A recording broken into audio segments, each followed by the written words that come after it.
Hello, Cancer, Sun, Moon, Rising, and Venus signs. Kamusta kayo? Sana po ay nasa mabuti kayong kalagayan. Welcome back po sa Star Tarot. At kung bago kayo rito, welcome din po kayo. Please subscribe, like, share my videos, and leave me a comment kung nakaresonate po kayo. Thank you. So, first card ni Cancer, we have freedom. Ayan. So, napakaganda, diba? Kasi magiging malaya ka na. Maaari 'no, for the longest time, siguro hindi ninyo makontrol 'no, yung sarili ninyo, yung buhay ninyo, kasi maaaring restricted kayo by someone or by something, Kaya hindi ninyo magawa yung gusto ninyo, hindi ninyo ma-enjoy, yung gusto ninyong ma-enjoy sa buhay mo kasi nga, 'di ba, hindi ka malaya. Pero ngayon, maaaring ikaw ay maglalakas na ng loob, 'di ba? Na palayain na yung sarili mo from these restrictions. Kaya naman, malaya na kayo ngayong lumipad on your own. No, you can already spread your wings, no, and fly on your own. So napakaganda kasi magkakaroon ka na ng courage and inner strength for you to decide, no, for yourself. So we have expansion, napakaganda rin ito. Kasi pag ito na yung time, no, na aalagwa ka na sa buhay. Ito na yung time that you are going to thrive, that you are going to expand, you're going to evolve na into the best version of yourself. Yung ganon.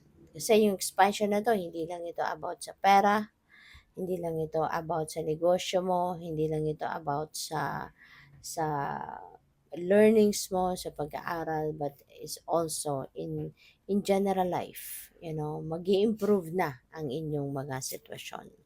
So we also have manifesting dreams. Napakaganda rin ito, napakaswerte ninyo kasi magma-manifest na kayo ng kung ano man ang inyong mga pinapangarap. Okay? This is the time that you are going to manifest whatever it is that you want to manifest in your life. Okay? So, makukuha mo na rin sa ngayon or makakamit mo na sa ngayon kung ano man yung mga gusto mong makamit sa buhay. 'Di ba? Maaari no na yung kung ano man ang mga pinapangarap mo, eto na, makukuha mo na. Ano man ang mga pinapangarap mo, will be coming to fruition, kumbaga, no? So, siguro din ang iba sa inyo, baka kung ano man ang mga pinapangarap din ninyo, you are also going to do extra effort, para ma-achieve mo na ito sa ngayon. Or maaaring ang iba sa inyo magsisimula na, 'di ba? Magsisimula na kayo mag-take action para matupad na ninyo ang mga pangarap. So, we have strength. Ayan. So, maaari na iba sa inyo also talagang sa ngayon, kaya magagawa nyo na ang lahat ng ito ngayon because magigising na kayo sa katotohanan. Diba? That kailangan mo ngayon na mag-action na.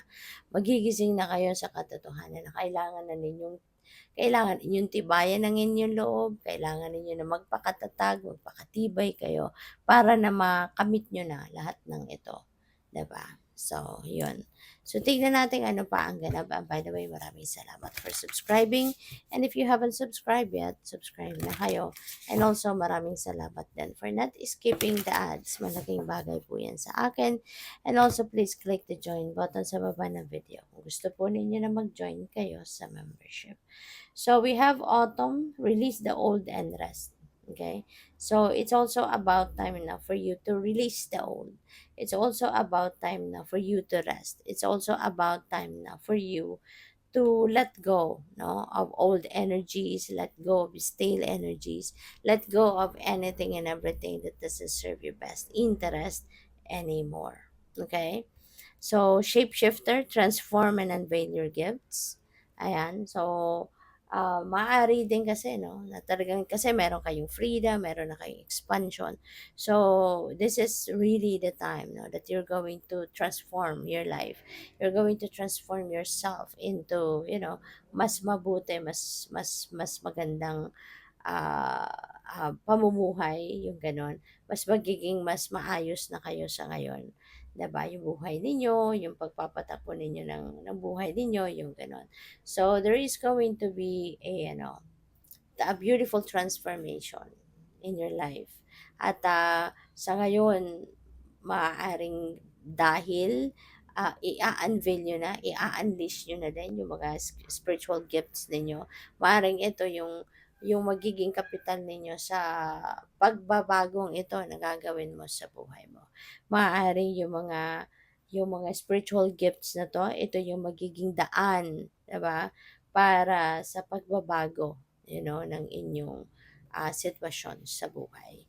Maaaring ito yung magiging kapital ninyo para mas mag-improve ang buhay ninyo, para mas magawa ninyo kung ano yung dapat at kung anong tama. Okay? So, we have sun, enjoy success and happiness. Okay? So, napaka-blessed talaga ninyo sa ngayon. Maaari talaga na magbabago na ang lahat, no, sa buhay mo. There are so many changes that's going to happen in your life at ito yung magdadala sa inyo ng success, ito yung magdadala sa inyo ng happiness, no? Yung mga pagbabagong ito yung magpapangiti sa iyo. Ito na yung simula, no, ng pagiging masaya ninyo, ito na yung simula ng pag-asenso ninyo. We have expansion, no? So, napakaganda.